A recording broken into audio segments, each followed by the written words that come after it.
A paz do Senhor, queridos! Estamos iniciando mais uma videoaula subsídio de seu canal EBD Fácil e Motivadora. E na aula de hoje nós estaremos comentando a lição de número 5 das lições bíblicas adultos, que tem como título Motim em Família. Nós estamos dando prosseguimento aos nossos estudos bíblicos deste trimestre, o qual estamos estudando o tema do trimestre Relacionamentos em Família.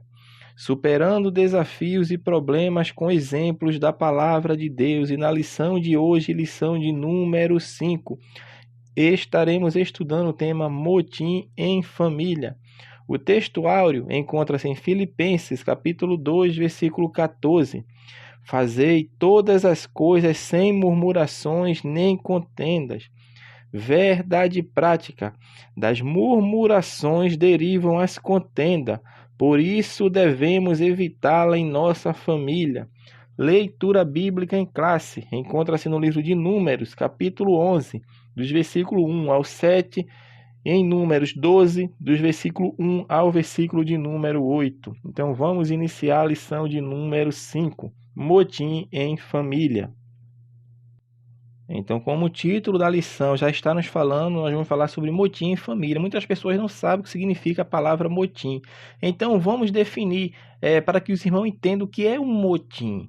Motim, meu irmão, sugere a ideia de reunir pessoas para que se oporem, para que essas pessoas venham a se oporem contra uma autoridade ou contra uma ordem que foi estabelecida. Então, fazendo um resumo, nós podemos dizer que motim é um ato de rebeldia contra um poder ou autoridade estabelecida. Por isso, o título da lição é Motim em Família, ou seja, um ato de rebeldia contra um poder ou autoridade estabelecida, que no caso da lição é um ato de rebeldia contra um familiar. Isso é motim, ou seja, existe uma união de pessoas para fazer um ato de rebeldia contra a autoridade que foi delegada ou colocada sobre a vida de alguma pessoa. E dentro desse aspecto de motim, nós estamos falando sobre um acontecimento das Sagradas Escrituras que está relatado nos livros sagrados, que é o motim que aconteceu quando Miriam e Arã se levantam para falar contra Moisés, ou seja, eles se levantaram para questionar a autoridade de Moisés perante o povo de Israel, ou seja, foi um motim, foi um ato de rebeldia contra o poder de Moisés, porque Deus que o estabeleceu para ser o cabeça, para ser o líder de Israel na sua peregrinação pelos desertos, bem como antes, da sua retirada do povo do Egito. Então, é esse acontecimento que nós hoje estaremos estudando, o motim que aconteceu na família de Moisés. Então, meus amados irmãos, nessa introdução nós já falamos o que é motim, para os irmãos entenderem e compreender o significado dessa palavra, e vamos mostrar que foi isso justamente que aconteceu com a atitude rebelde, tanto de Miriam e de Arão, contra a autoridade de Moisés, porque eles não levaram em conta tudo aquilo que Moisés fez neste caminho peregrinando até aquele momento que eles já estavam libertos, estavam no deserto, mas já estavam libertos e tinham visto a postura do líder que eles estavam seguindo, porque Moisés de fato era o líder que Deus o estabeleceu para guiar o povo. E certamente Moisés não esperava essa atitude de seus irmãos, não esperavam. Por quê? Porque eram seus braços direitos. Observe que o motim surgiu, neste caso aqui, não por pessoas que estavam à margem da liderança de Moisés, ou seja, estivesse mais distante, mas eram pessoas próximas, ou seja, pessoas que conversavam com ele, pessoas que estavam ali diariamente com ele, cercavam a mesa com ele, porque era o seu irmão e a sua irmã. Eram colaboradores diretos. E foi justamente essas pessoas que conspiraram contra a sua liderança. Então, dentro deste contexto, nós vamos estudar o primeiro tópico da lição, falando sobre a influência negativa da murmuração. Aí o autor vai colocar: assim nasce um motim. Um motim nasce a partir das murmurações. O que são murmurações, meu irmão? São aquelas falas baixas, que sussurram palavras negativas contra aquilo que se discorda. E o pior de tudo é a murmuração com intenção caluniosa. É a fofoca, é o fuxico sobre a vida das pessoas.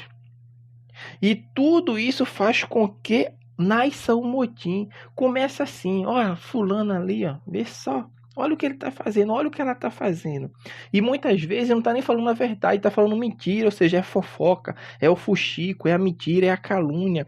E isso vai dando, meu irmão, lugar para que a obra da carne, porque você está alimentando a carne com esse sentimento de motim, com esse sentimento de rebeldia, e isso vem causar o motim, porque isso você vai inflamando e acendendo a chama, não é a chama do Espírito, não é a chama carnal na vida de cada uma das pessoas, porque nós ainda estamos sujeitos ao pecado, porque nós temos um corpo corruptível, ou seja, um corpo inclinado ao pecado, por isso nós devemos andar e viver em espírito para que nós possamos agradar a Deus em todos os seus caminhos. E a influência negativa das murmurações, ela começa assim, começa com as murmurações. E isso vai gerar o motim. E foi isso que aconteceu com o povo, porque o povo é liberto, sim, é liberto da escravidão do Egito e agora está peregrinando com Moisés pelo deserto. É claro que isso teve uma consequência de desobediência também e de não confiar no Senhor, porque o Senhor, quando Moisés sai do Egito, passa o Mar Vermelho e manda espiar a terra, e daquele povo, dos 12 que vão espiar a terra, 10 voltam com o coração quebrantado, falando que nós somos como gafanhoto perante os moradores da terra. Mas Josué e Caleb diz, não, o Senhor vai nos colocar lá. O povo esqueceu que Deus foi quem abriu o Mar Vermelho, foi Deus quem libertou eles do Egito, e agora despreza, ou seja, já não estavam mais em fidelidade ao Senhor, andando em comunhão com Deus, porque eles viram os feitos que Deus fez no Egito através das 10 pragas, com o exército de Faraó e seus cavaleiros, e agora temem entrar na terra prometida, e devido a isso o povo vai passar 40 anos peregrinando no deserto.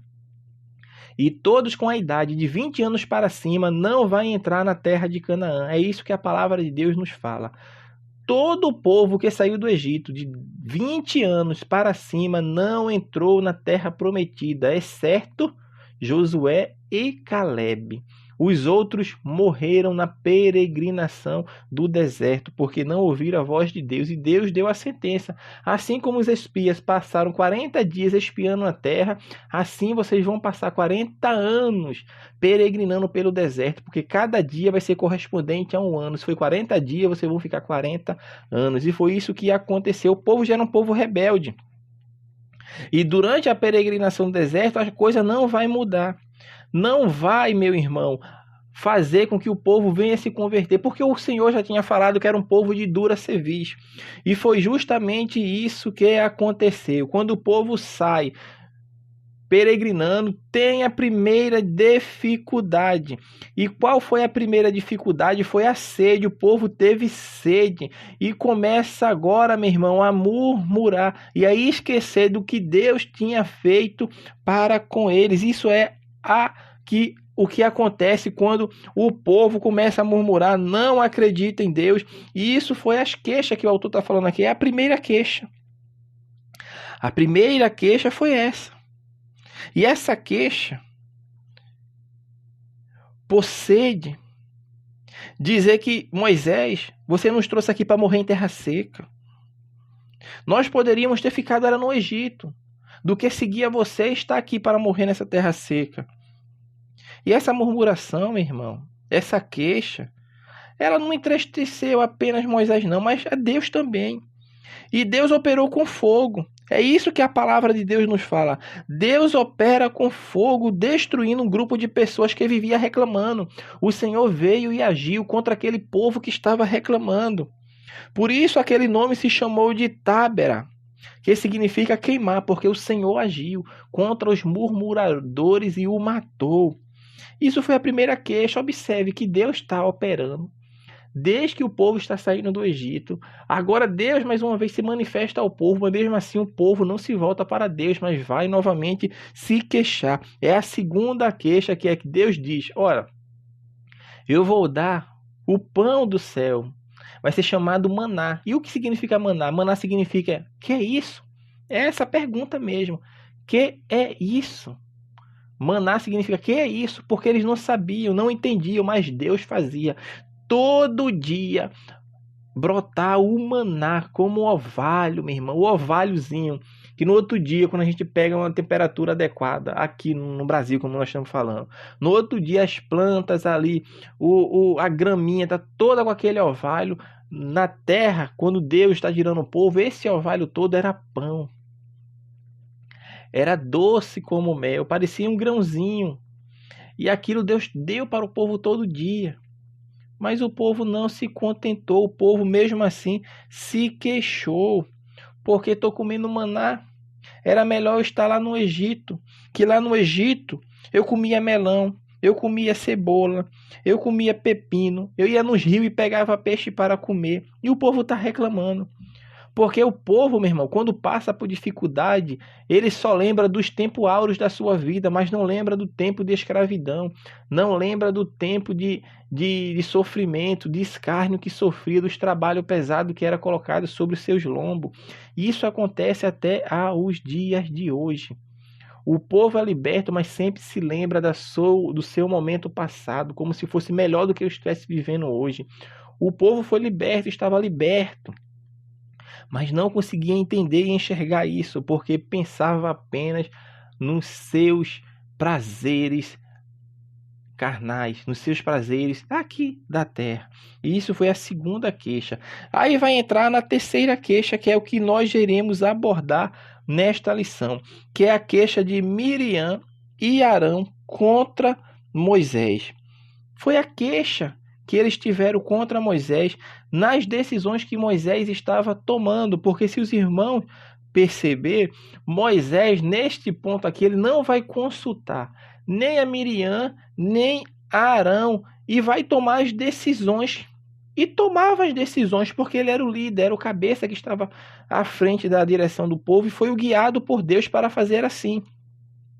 Então, quando nós vamos ler o texto sagrado, o que nós percebemos, meu irmão, isso aqui os irmãos têm que entender e compreender. Em Números capítulo 12 fala bem claro, o primeiro versículo fala: e falaram Miriam e Arão contra Moisés por causa da mulher cuxita que tomara, porquanto tinha tomado a mulher cuxita. Até este ponto, se eu parar para ler aqui, eu estou percebendo que a questão no versículo 1 de Números 12 é que a queixa é porque Moisés está se casando com uma mulher cuxita, ou seja, uma mulher de Cuxi. E dá a entender que a queixa se levantou por uma questão de relacionamento, por uma questão de casamento, ou seja, uma questão familiar. Ou seja, agora o cunhado com a cunhada da cuxita está revoltado porque Moisés se casou com a cuxita. E a gente parece, se eu parar a leitura só no versículo 1, que a questão que ele está questionando é essa. Esse casamento, mas Moisés se casou com essa mulher. Tu está se casando com essa mulher e está questionando por que Moisés se casou com aquela mulher. Claro que ele tomou a decisão sem consultar eles. Mas será, meu irmão, que o que está em questão aqui é a questão de Moisés ter se casado com a mulher? Se eu ler apenas o versículo 1, parece que sim. Mas olha o que fala o versículo 2 de Números 12. E disseram: porventura, falou o Senhor somente por Moisés? Não falou também por nós? E o Senhor o ouviu. Quando a gente prossegue a leitura, a gente percebe que o pretexto para Arão com Miriam se levantarem contra Moisés, eles usam de pretexto o casamento dele com essa mulher cuxita, mas foi apenas um pretexto, porque o que eles estavam indignados, o que eles estavam se rebelando contra Moisés, não é porque Moisés se casou com uma mulher cuxita, é por causas espirituais. Eles estavam falando: será que Deus só fala com Moisés, não fala com a gente também não? Deus também nos constituiu sobre este povo, e de fato Deus tinha colocado eles como cooperadores de Moisés, porque Miriam era profetisa e conselheira, e Arão era o sumo sacerdote. Mas observe que ele procura um pretexto. É assim que as pessoas fazem, meu irmão. Procuram um pretexto para apontar os seus erros. Ou seja, o pretexto aqui para questionar a liderança de Moisés, para questionar o direcionamento que Deus tinha dado a Moisés, foi a sua esposa, ou seja, a mulher cuxita que ele arrumou.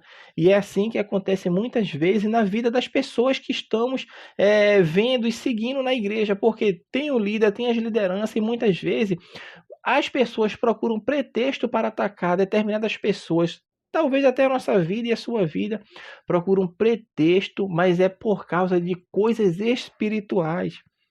Deus está usando você, Deus está me usando. Aí a pessoa diz: "Ixi, viu a roupa que ele está usando? Olha a roupa que ela está usando."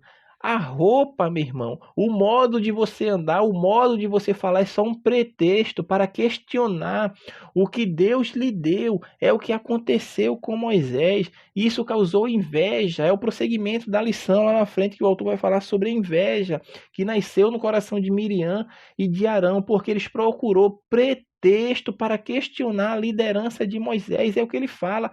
Ué, falou o Senhor somente por Moisés? Deus também não falou com a gente? E a Bíblia fala que o Senhor ouviu. E vai prosseguindo falando no versículo 3. E era o varão Moisés muito manso, mais do que todos os homens que haviam sobre a terra. Moisés manso, meu irmão. Sabe por quê? Porque ele ouve a calúnia. Ele não se levanta não para brigar, para questionar, para bater o pé e dizer que era o líder. Não. Ele fica calmo. Por isso a Bíblia diz que o Senhor ouviu. E depois a Bíblia fala: e Moisés era o homem mais manso que tinha sobre a face da terra. É interessante a gente perceber isso, porque a palavra de Deus, meu irmão, ela é perfeita. O Senhor aqui está mostrando que Moisés não iria agir como ele não agiu. Por isso a Bíblia fala: o Senhor ouviu e Moisés era manso.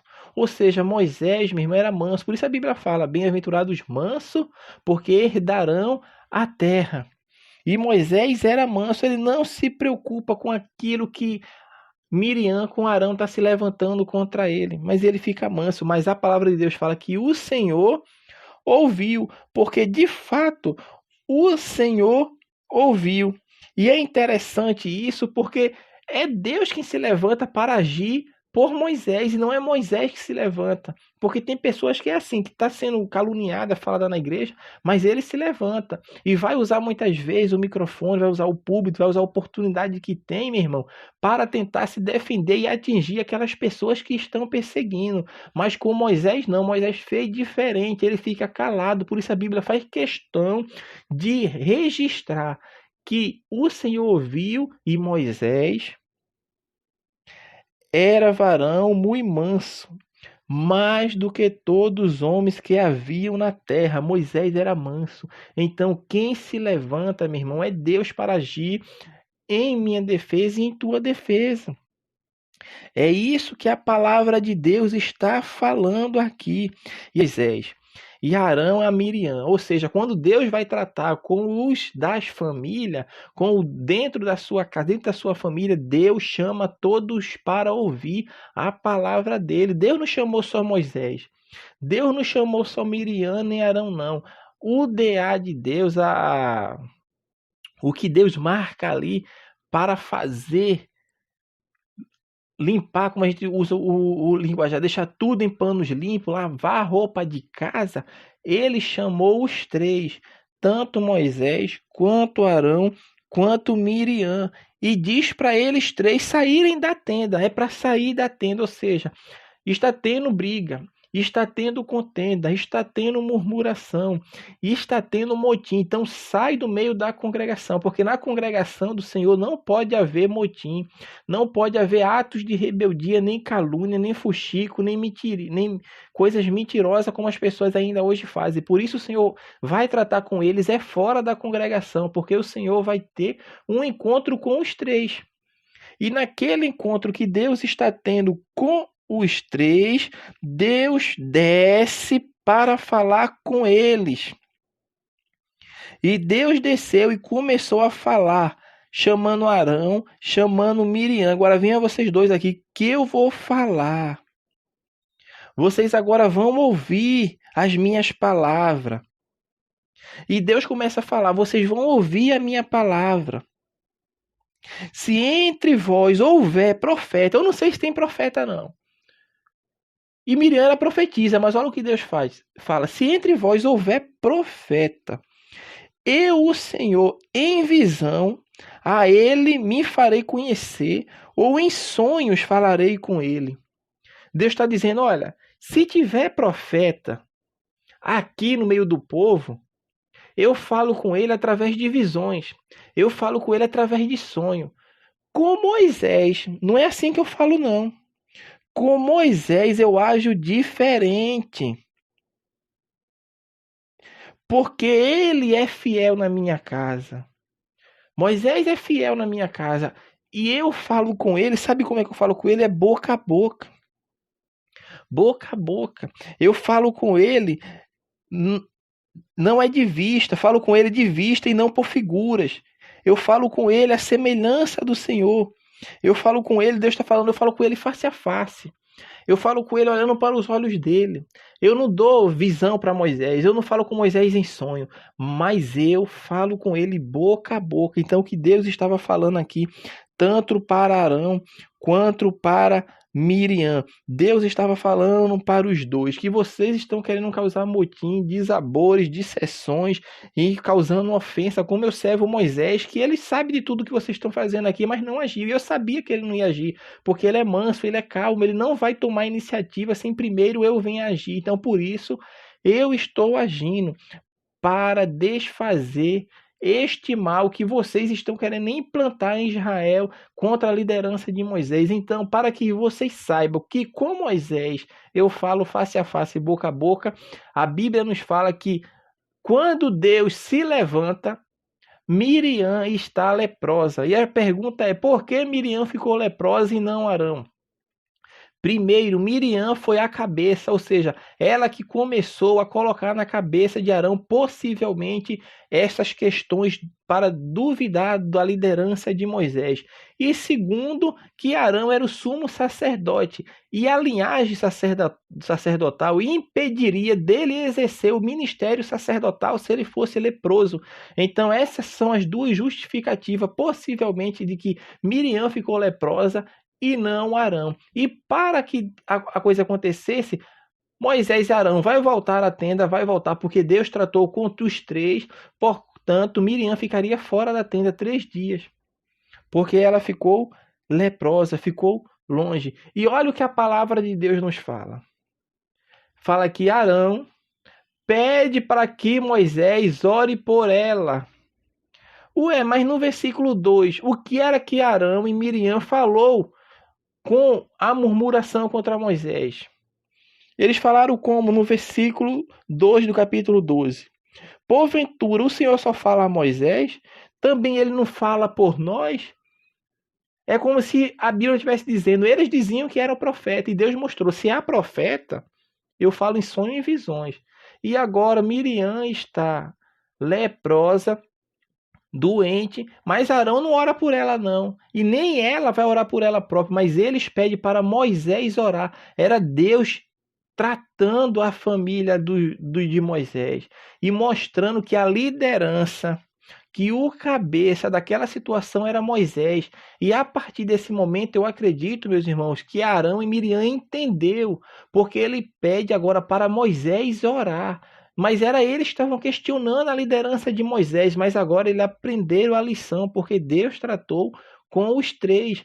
E Deus mostrou que a liderança é de Moisés. Então ele entendeu e ela entendeu.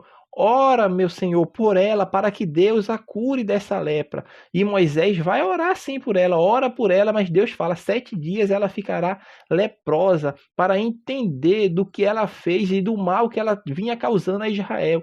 E o mal foi tão grande que a palavra de Deus nos fala que Enquanto Miriam estava leprosa, o acampamento não se levantou do arraial. Mas os irmãos podem prosseguir a leitura e entender, e vai ver lá que quando ela é curada e volta, porque a Bíblia fala que manda recolher ela não volta por conta própria não. Mandou Moisés ir lá e recolher ela. Ou seja, aquele que está, meu irmão, que errou, que pecou, que fez coisa errada contra a igreja do Senhor, ele automaticamente ele está afastado do evangelho, ele está afastado da comunhão dos santos. Mas chega o dia que Deus vai mandar, não é ele voltar não, é a gente ir lá e buscar ele, e ir em busca daqueles que se afastaram, se desviaram, assim como aconteceu com Miriam. Estava fora da tenda da congregação.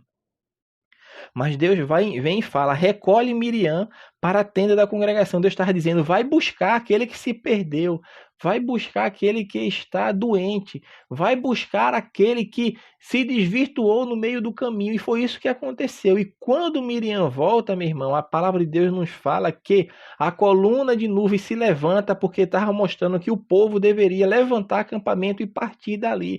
Olha como esse acontecimento influenciou na vida não só de Moisés, Arão e Miriam, como na vida de toda a congregação, porque 7 dias o povo ficou parado naquele lugar. É claro que teve lugares que o povo ficou anos parado, mas neste momento, quando Miriam volta, a tenda também é levantada para o povo seguir o seu caminho na sua peregrinação pelo deserto. Então Deus tratou com Arão e com Miriam e mostrou que a liderança cabia a Moisés. Não é à toa que eles pedem para Moisés orar por eles. Então, meu irmão, é isso que acontece na vida de todo crente, que passa por momentos de calúnia, de murmurações, mas o Senhor é que vai agir em benefício de todos aqueles que nele esperam. E Moisés entendeu isso, porque Moisés já entendia de fato, mas Arão e Miriam ainda não tinham entendido. E é isso que o Senhor está nos falando através desta palavra. Se os irmãos perceberem, nós já comentamos praticamente toda a lição, passou-se apenas o fato de que o questionamento de Miriam e Arão contra Moisés, é claro que eles procuraram um motivo, mas o fato que de fato causou até uma redundância aqui, né?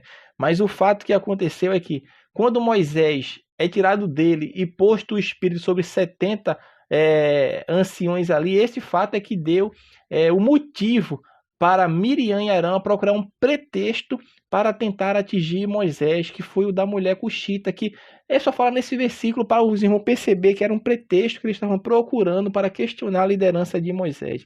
Então, irmão, através desta lição, nós estamos meditando e aprendendo que devemos compreender e entender que o motim, a rebeldia, não é um bom caminho a seguir, até porque a palavra de Deus nos fala que a rebeldia é igual ao pecado de idolatria, e era isso que o povo iria seguir se Deus não viesse a tratar tanto Miriam quanto Arão, que eram conselheiros ali sim, e auxiliares, cooperadores de Moisés. Mas o povo tem que entender que a liderança cabia unicamente a Moisés. As decisões finais era Moisés que tomava pela direção do Senhor. Então, meus amados irmãos, que Deus abençoe os irmãos e até a nossa próxima aula, se assim o Senhor permitir.